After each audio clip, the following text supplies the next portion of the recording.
চিকিৎসায় গাফিলতির অভিযোগে মথুরাপুর ব্লক হাসপাতালে উত্তেজনা, চিকিৎসককে মারধর। দক্ষিণ চব্বিশ পরগনা জেলার মথুরাপুর ব্লক হাসপাতালে এক রোগী মৃত্যুকে কেন্দ্র করে চরম উত্তেজনার সৃষ্টি হয়। আজ সকালে চিকিৎসার গাফিলতির অভিযোগ তুলে রোগীর আত্মীয় স্বজনরা হাসপাতালের ভেতরে ঢুকে পড়েন। অভিযোগ, তারা এক চিকিৎসককে দীর্ঘক্ষণ ধরে হেনস্থা ও মারধর করেন। ঘটনায় হাসপাতালে রোগী দেখা ও চিকিৎসা পরিষেবা প্রায় 3 ঘন্টারও বেশি সময় ধরে বন্ধ হয়ে পড়ে। এর ফলে সাধারণ রোগীরা চরম দুর্ভোগের শিকার হন। জানা গিয়েছে, মথুরাপুর 1 নম্বর ব্লকের ঘোড়াদলের বাসিন্দা 1 বছরের শিশুকে সর্দি, জ্বর ও ডায়রিয়ায় উপসর্গ নিয়ে আজ ভোররাতে হাসপাতালে ভর্তি করা হয়েছিল। শিশুটির শারীরিক অবস্থার অবনতি হলে তাকে ডায়মন্ড হারবার মেডিকেল কলেজ হাসপাতালে রেফার করা হয়, কিন্তু মথুরাপুর ব্লক হাসপাতাল থেকে বের করার আগেই শিশুটির মৃত্যু হয়।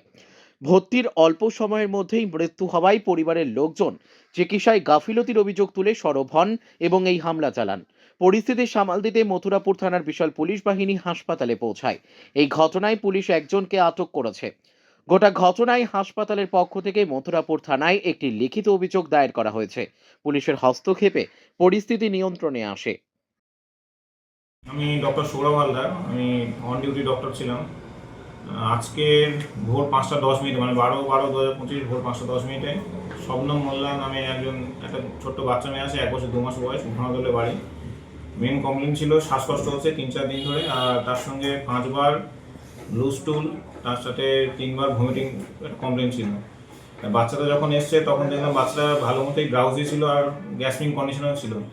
আমি সেই থেকে পেশেন্ট বাড়িকে প্রথমে বলেছিলাম বাচ্চা খারাপ আছে, ডায়মন্ডে নিয়ে যেতে হবে, রেফার করতে হবে। তখন ওনারা আমাকে জোর জবরদস্তি করলেন না, এখানে ট্রিটমেন্ট করতে হবে, এখানে ভর্তি করতে হবে। তখন আমি আবার দেখলাম, দেখে বাচ্চাকে বললাম না, একে রাখা কোনোভাবেই যাবে না, আপনাদের একটু নিয়ে যাবেন, বাচ্চা খারাপ হয়ে মারা যেতে পারে। ওদের সব কিছু বলে দেওয়া হলো। তখন ঠিক আছে, আমি রেফার লিখে দিই। আমি রেফার লিখে দিলাম। লিখে দেওয়ার পর ওই মুহূর্তে এবার আমি রেফার যতক্ষণ না লিখবো, আমার সিস্টার, অনলি যে সিস্টার ছিল, মেল নার্স ছিলেন, উনি আর কি কোনো রকম ইঞ্জেকশন দিতে পারবেন, নিয়ম নেই আর কি, যাই হোক। তা উনি আমার কাগজ থেকে মোটামুটি ইঞ্জেকশন দেওয়া স্টার্ট করলেন। দেওয়ার পর নেবুলাইজেশন দেওয়া হচ্ছিল বাচ্চাটাকে, নেবুলাইজেশন নিতে দিতে বাচ্চাটা এক্সপায়ার পায়। এবার তার আগে আমি পেশেন্ট বাড়িকে ভালো মতো সব কিছু বোঝানো হয়ে গেছিলো। তারপরে যখনই এক্সপায়ার করে দেওয়া শুনেছে, তখনই পেশেন্ট বাড়ি অ্যাগ্রেসিভ হয়ে যায় এবং আমার উপর অ্যাসল্ট করা শুরু করে দেয়। আমি তখন তো ওই রুমেই ছিলেন? আমি রুমেই ছিলাম, আমি রুম থেকে সরেও যাইনি। আমাকে বাঁচাতে অনডিউটি কনস্টেবল ছিলেন, উনিও বাঁচাতে এসেছিলেন, উনিও মার খেয়েছেন। আপনার সামনে যিনি দাঁড়িয়ে ছিলেন ওই যে একটা কনস্টেবল, উনি কনস্টেবল, উনিও মার খেয়েছেন। আমার যে অনডিউটি জিডিএস স্টাফ ছিল, ওনারাও এসেছিলেন, ওনাকে মেরে ঘর থেকে বার করে দিয়েছিল। আমাকে বাঁচাতে যারা যেসব পেশেন্ট ভর্তি আছেন, ওনাদের যারা অ্যাটেন্ডেন্ট আছে, ওনারা আমাকে বাঁচাতে এসেছিলেন। অনেক মহিলা ছিল, দেখতে পাবেন, তারাও মার খেয়েছে। অনেক যে বাচ্চা ছিল তাকে ধরে ফেলে মেরেছে আর কি, এরকম একটা কন্ডিশন। কার্যত তাণ্ডব চালিয়েছে। চেয়ার টেবিলটাও উল্টে দিয়েছিল। আমাকে তো জামা টামা ছিঁড়েছে, গলার হাত ছিঁড়ে নিয়ে চলে যেতে চশমাটাও ভাঙে দেওয়ার চেষ্টা করেছে।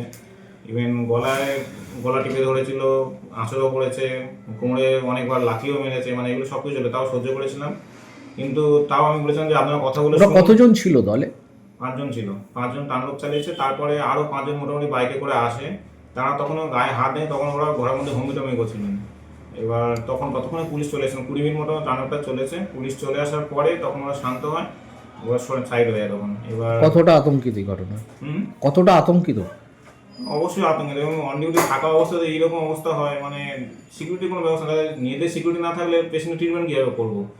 পেশেন্টকে যদি আমি ভালোভাবে বোঝালাম, তারপরে শুনেও যদি এরকম জিনিসগুলো করে, তাহলে তো আমাদের ট্রিটমেন্ট করে কোনো লাভ নেই, আর তাদেরকে বুঝেও কোনো লাভ নেই। আমি তো তাদেরকে ভালোভাবে থানায় অভিযোগ দায়ের করেছেন?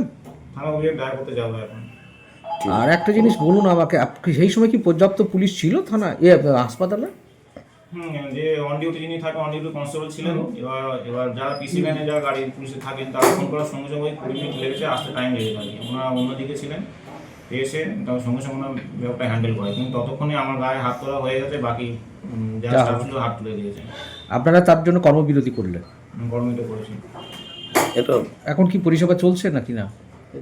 এখন সাময়িক সবাই স্টার্ট হয়েছে, কিন্তু দীর্ঘক্ষণ কর্মবিরতি করেছে। হ্যাঁ, সকাল থেকে কর্মবিরতি ছিল, আধ ঘন্টা মতো স্টার্ট হয়েছে সবাই। কি নাম আপনার? ডক্টর সৌরভ হালদার।